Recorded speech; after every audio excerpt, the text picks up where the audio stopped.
This is an extraordinary experience, and I'm very aware, particularly as a woman, that we can't do this everywhere. I'm very aware, particularly as a woman, that if I said a fraction of the things that I sometimes say in critique of our government and our governmental policy, that there are countries where I might be taken off to prison, even tortured. So I'm not only very aware of the profound right that we have to say what we think, but at this point in our history, I think we need to remember that we also have a profound responsibility to say what we think. Yeah. I'm running for president because I think some things need to be said. And the things that I believe need to be said are what everybody I know is saying.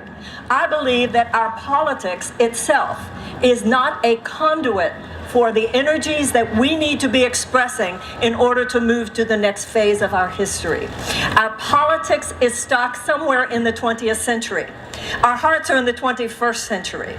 But our politics need to become more aligned with where we are as people. I don't see a problem with the American people. I think we're a good and decent people. I don't think we're any better than anybody in any other country. We have a real problem on our hands, ladies and gentlemen, and that is that our politics is not currently aligned with our deep goodness.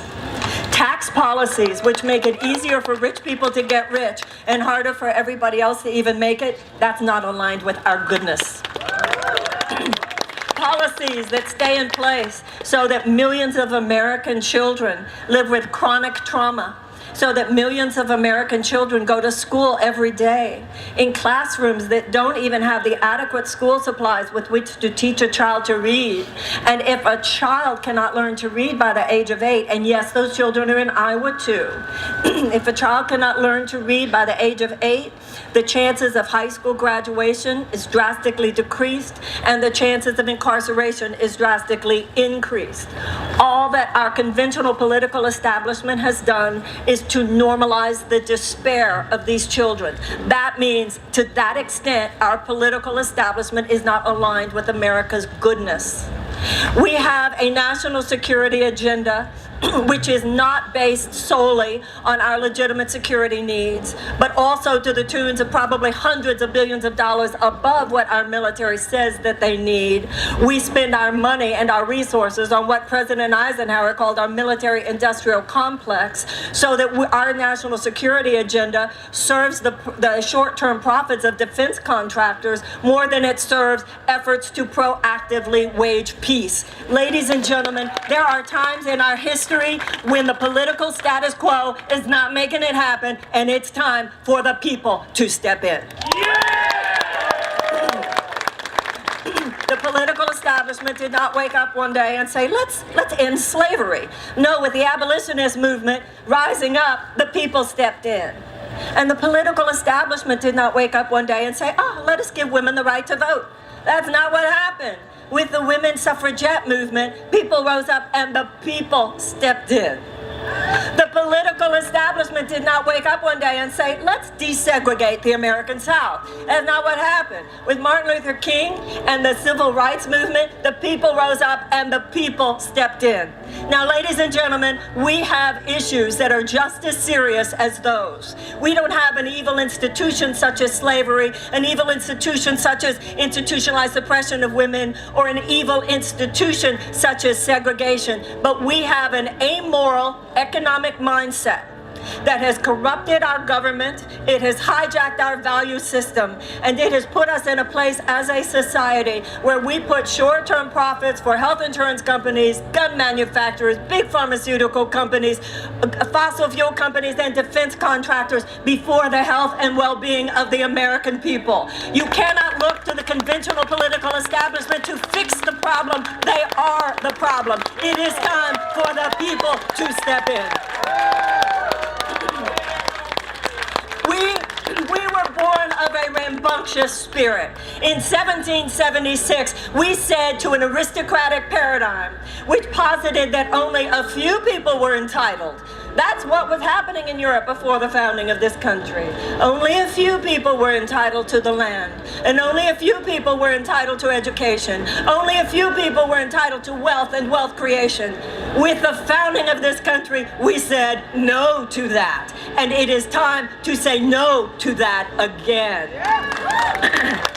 There is a rambunctiousness to the American spirit that we the people have not lost. The American people are who we've always been. I see it in new generations, young generations. I see it in all of us. The American people are not the problem. The problem is that the spirit of the American people is not represented by a political establishment that has been so corrupted by huge multinational, amoral economic forces that lead inevitably to immoral consequences.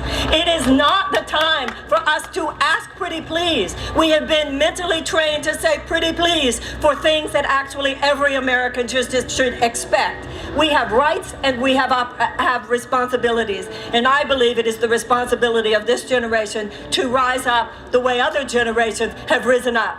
Other generations had to say hell no to the King of England.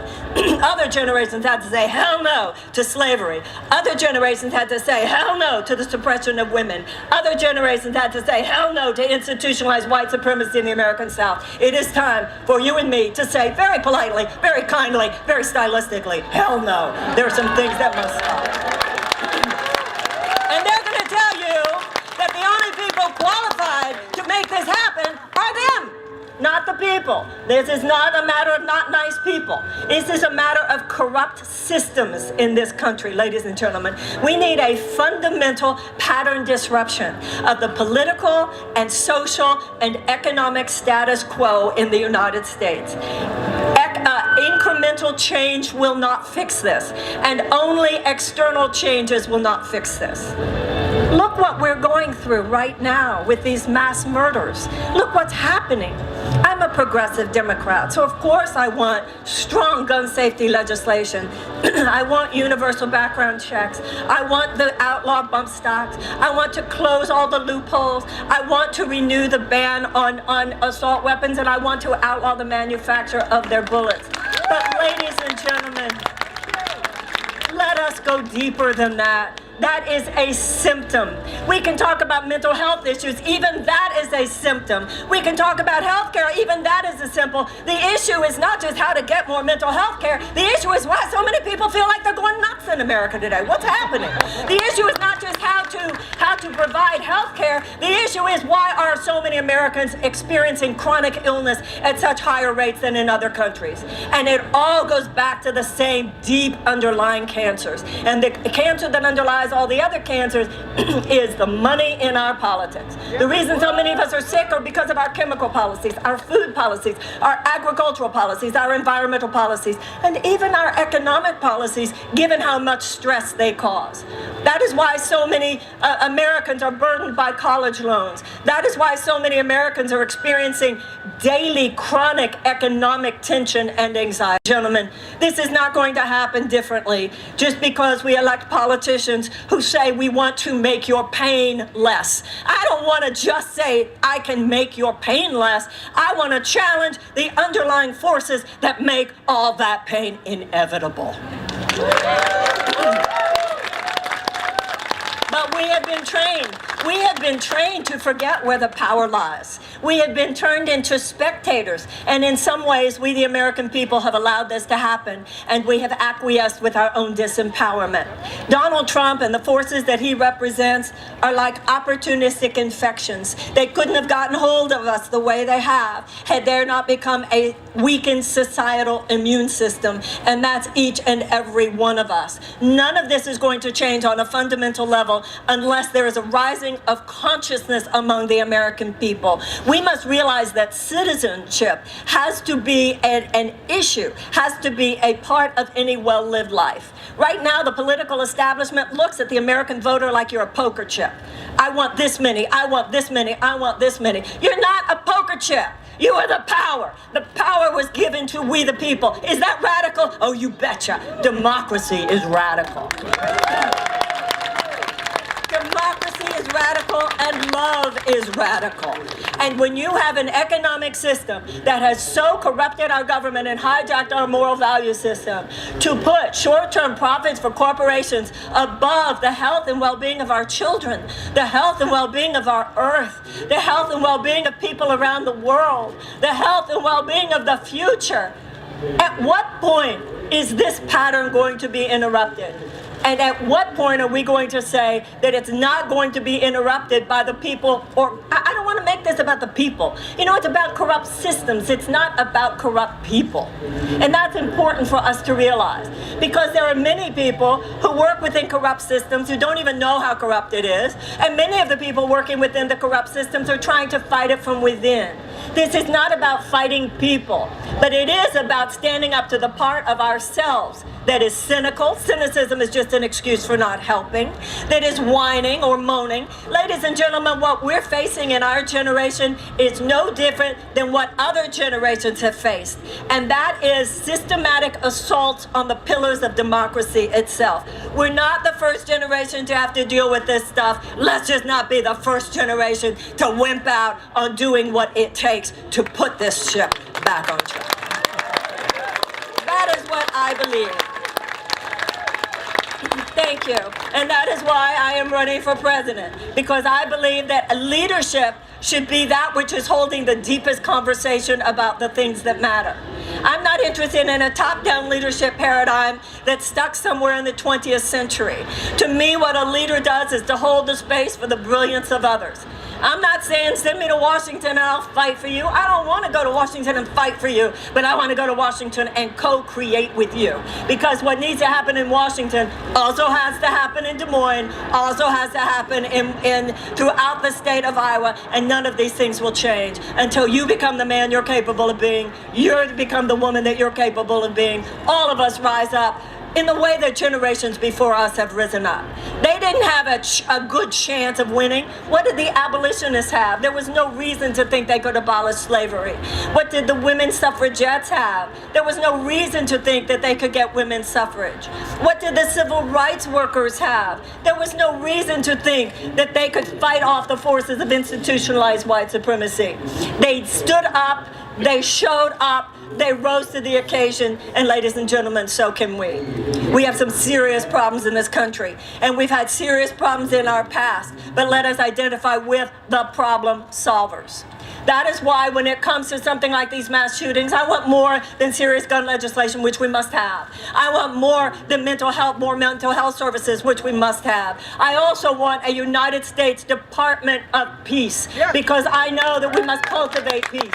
You can't just fight violence, you have to cultivate peace. You can't just endlessly prepare for war, you have to cultivate peace. Darkness is the absence of light. We can't just fight hate, you have to cultivate love. And some of the changes have to happen inside us, and some of the changes have to happen on the level of policy. But none of that will happen on the fundamental level that things need to happen if we just have a better version of same old, same old.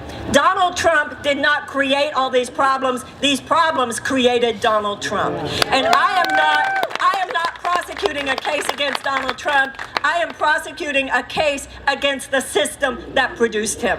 If all we do is defeat Donald Trump in 2020, those same forces are going to be back in 22, and they're going to be back in 24. We need to interrupt on a way more powerful level. You know, there are people all over this world who roll their eyes at us, don't understand Americans, don't understand how we could let things happen like what happened this last weekend. People who think that Americans are so slow to awaken. And you know what? They're right about that. But I'll tell you something else. If you look historically, while it is true that sometimes Americans are slow to wake up, once we do wake up, we slam it like nobody's business. I'm running for president because it is time for this generation of Americans to slam it and kick ass. Thank you very, very